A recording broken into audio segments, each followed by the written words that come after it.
بسم اللہ الرحمن الرحیم۔ السلام علیکم ورحمۃ اللہ وبرکاتہ۔ تین ہم نام۔ کہتے ہیں کہ کسی جگہ ایک شخص رہتا تھا جس کے 3 بیٹے تھے۔ اس شخص نے اپنے ان تینوں بیٹوں کے نام عبداللہ رکھے ہوئے تھے۔ دن گزرتے رہے حتیٰ کہ اسے مرض الموت نے آن لیا۔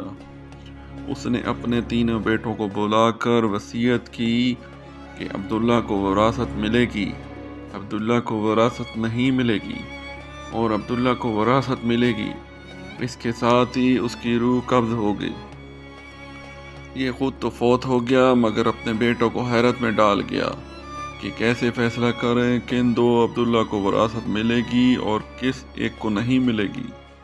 تینوں نے فیصلہ کیا کہ شہر جا کر قاضی سے اپنا مسئلہ بیان کریں اور اس سے کوئی حل مانگیں۔ تینوں اپنے زاد راہ کے ساتھ شہر کے لیے عازم سفر ہوئے۔ راستے میں انہوں نے ایک ایسے شخص کو دیکھا جو اپنی کسی گمشدہ چیز کو تلاش کرتا پھرتا تھا۔ ان بھائیوں کے پوچھنے پر اس نے بتایا کہ اس کی اونٹنی گم ہو گئی ہے جسے وہ تلاش کرتا پھر رہا ہے۔ ایک عبداللہ نے پوچھا، کیا تیری اونٹنی ایک آنکھ سے کانی تھی؟ اس آدمی نے کہا، ہاں ایسا ہی تھا۔ دوسرے عبداللہ نے پوچھا، کیا تیری اونٹنی ایک ٹانگ سے لنگڑی تھی؟ تو اس آدمی نے جلدی سے کہا، بالکل صحیح، میری اونٹنی واقعی ایک ٹانگ سے لنگڑی تھی۔ تیسرے عبداللہ نے اونٹنی کے مالک سے پوچھا، کیا تیری اونٹنی کی دم کٹی ہوئی تھی؟ تو اس نے خوشی سے کہا، بالکل ٹھیک، میری اونٹنی کی دم بھی کٹی ہوئی تھی، بس اب جلدی سے بتا دو میری اونٹنی کہاں ہے؟ تینوں عبداللہ نے مل کر جواب دیا، با خدا ہمیں آپ کی اونٹنی کے بارے میں کوئی علم نہیں، ہم نے اسے ہرگز نہیں دیکھا۔ اونٹنی کا مالک ان کی یہ بات سن کر غصے سے پاگل ہو گیا۔ اس نے فیصلہ کیا کہ اس تینوں کو کھینچ کر قاضی کے پاس لے جائے گا۔ اسے پورا یقین تھا کہ اس کی اونٹنی کو یہ تینوں ذبح کر کے کھا چکے ہیں اور اب اپنے جرم کو چھپانے کے لیے جھوٹ بول رہے ہیں۔ اونٹنی والے نے جب تینوں کو اپنا ارادہ بتایا تو انہوں نے کہا، ہمیں کوئی اعتراض نہیں کیونکہ ہم خود بھی قاضی کے پاس ہی جا رہے ہیں۔ جب یہ چاروں قاضی کے پاس پہنچے تو اونٹنی والے نے قاضی سے اپنا قصہ بیان کیا۔ قاضی نے ان تینوں سے کہا، جس طرح تم تینوں نے اونٹنی کی نشانیاں بتائی ہیں اس کا ایک ہی نتیجہ نکلتا ہے کہ اونٹنی تم تینوں کے پاس ہے۔ بہتر ہے کہ تم اپنے جرم کا اعتراف کر لو۔ پہلے نے کہا، جناب علی، ہم نے اونٹنی تو نہیں دیکھی تھی، ہاں البتہ اونٹنی کے آثار ضرور دیکھے تھے۔ جب میں نے اسے کہا تھا تیری اونٹنی ایک آنکھ سے کانی ہے تو میں نے دیکھا تھا کہ راستے کے ایک طرف کا گھاس تو خوب چرا ہوا تھا مگر دوسری طرف کا ویسے ہی باامان موجود تھا۔ اس کا ایک ہی مطلب تھا کہ اس شخص کی اونٹنی ایک آنکھ سے کانی رہی ہوگی۔ دوسرے عبداللہ نے کہا، میں نے دیکھا تھا کہ راستے میں 3 قدم تو گہرے لگے ہوئے ہیں جبکہ چوتھا قدم زمین پر معمولی پڑا ہوا تھا، جس کا مطلب بس اتنا ہی بنتا ہے کہ یہ جانور لنگڑا تھا۔ تیسرے عبداللہ نے کہا، اونٹ جب راہ چلتے ہوئے اپنا گوبر گراتے ہیں تو دم سے ادھر ادھر بکھیرتے ہیں، جبکہ ہم جس راہ سے آئے تھے وہاں پر گوبر ایک ہی لائن میں سیدھا گرا ہوا تھا، جس کا ایک مطلب ہو سکتا تھا کہ اونٹنی کی دم کٹی ہوئی ہے جو اپنا گوبر دائیں بائیں نہیں پھیلا پائی۔ قاضی نے بغیر کسی دیر کے اس آدمی کی طرف دیکھا اور کہا، تم جا سکتے ہو، تمہاری اونٹنی ان لوگوں کے پاس نہیں ہے اور نہ ہی انہوں نے اسے دیکھا ہے۔ اونٹنی والے شخص کے جانے کے ان تینوں بھائیوں نے قاضی سے اپنا قصہ بیان کیا، جسے سن کر قاضی بہت حیران ہوا۔ ان تینوں سے کہا، تم آج کی رات مہمان خانے میں ٹھہرو، میں کل تمہیں سوچ کر کوئی حل بتاؤں گا۔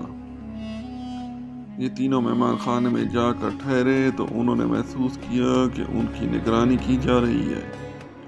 کچھ دیر کے بعد ان کے لیے کھانا لایا گیا جو گوشت کے پکے ہوئے سالن اور روٹیوں پر مشتمل تھا۔ پہلے نے کھانے کو دیکھتے ہی کہا، یہ سالن کتے کے گوشت کا بنا ہوا ہے۔ دوسرے نے کہا، روٹیاں جس عورت نے پکائی ہیں وہ حمل کے ساتھ اور پورے دنوں سے ہے۔ تیسرے نے کہا، یہ قاضی حرام کی اولاد ہے۔ بات قاضی تک پہنچ گئی، اس نے تینوں کو دوسرے دن اپنی عدالت میں طلب کر لیا۔ تینوں سے مخاطب ہو کر کہا تم میں سے کس نے کہا تھا یہ کتے کا گوشت پکا ہوا ہے؟ پہلا بولا میں نے کہا تھا۔ قاضی نے باورچی کو بلا کر پوچھا تو اس نے اعتراف کیا کہ پکانے کے لیے کچھ نہیں تھا، تو اس کو شرارت سوچی اور اس نے کتا مار کر اس کا گوشت پکایا اور ان کو کھانے کے لیے بھجوا دیا۔ قاضی نے پہلے سے پوچھا تمہیں کیسے پتہ چلا یہ گوشت کتے کا ہے؟ تو اس نے بتایا گائے، بکری یا اونٹ کے گوشت کے نیچے چربی لگی ہوتی ہے، جبکہ یہ سارا چربی نما تھا جس کے نیچے کہیں کہیں گوشت لگا ہوا تھا۔ قاضی نے کہا تم وہ عبداللہ ہو جس کو اپنے باپ کے مال سے وراثت ملے گی؟ قاضی نے دوبارہ ان سے مخاطب ہو کر پوچھا کس نے کہا تھا یہ روٹیاں ایسی عورت نے بنائی ہیں جو 9 ماہ کے حمل کے ساتھ اور اپنے پورے دنوں سے ہے؟ جواب میں دوسرے نے کہا میں ہوں جس نے یہ کہا۔ قاضی نے پوچھا تمہیں کیوں کر یہ لگا؟ تو اس نے کہا میں نے دیکھا روٹیاں ایک طرف سے پھولی ہوئی ہیں اور خوب پکی ہوئی ہیں، تو دوسری طرف سے کچی اور موٹی رہ گئی ہیں۔ میں نے اس سے یہی اخذ کیا روٹیاں بنانے والی ایسی خاتون ہے جس سے تکلیف کے مارے زیادہ جھکا نہیں جا رہا اور وہ سامنے کی چیز بھی نہیں دیکھ پا رہی، جس کا مطلب یہی بنتا تھا کہ عورت حاملہ ہے اور روٹیاں بنانے میں تکلیف محسوس کرتی رہی ہے۔ قاضی نے دوسرے سے بھی کہا کہ تم وہ عبداللہ ہو جسے اس کے باپ کی ترکے سے وراثت میں حصہ ملے گا؟ پھر قاضی نے تینوں سے مخاطب ہو کر پوچھا یہ کس نے کہا تھا میں ولد الحرام ہوں؟ تیسرے نے جواب دیا کہ یہ میں نے کہا تھا۔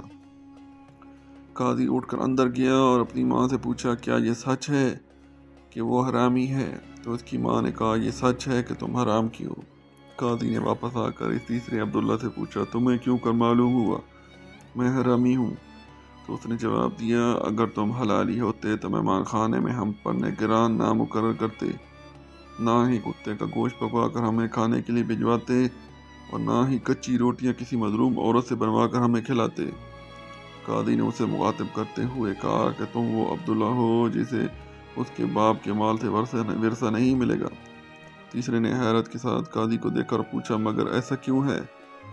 قاضی نے کہا تم اگر حلالی ہوتے تو سارے بازار کسی کو رسوا نہ کرتے، ایک شریف زادہ کسی کا عیب جان بھی لے تو غیر ضروری طور پر اسے عیاں نہیں کرتا۔ اس طرح میں نے جان لیا کہ تم بھی میری طرح حرام کی اولاد ہو۔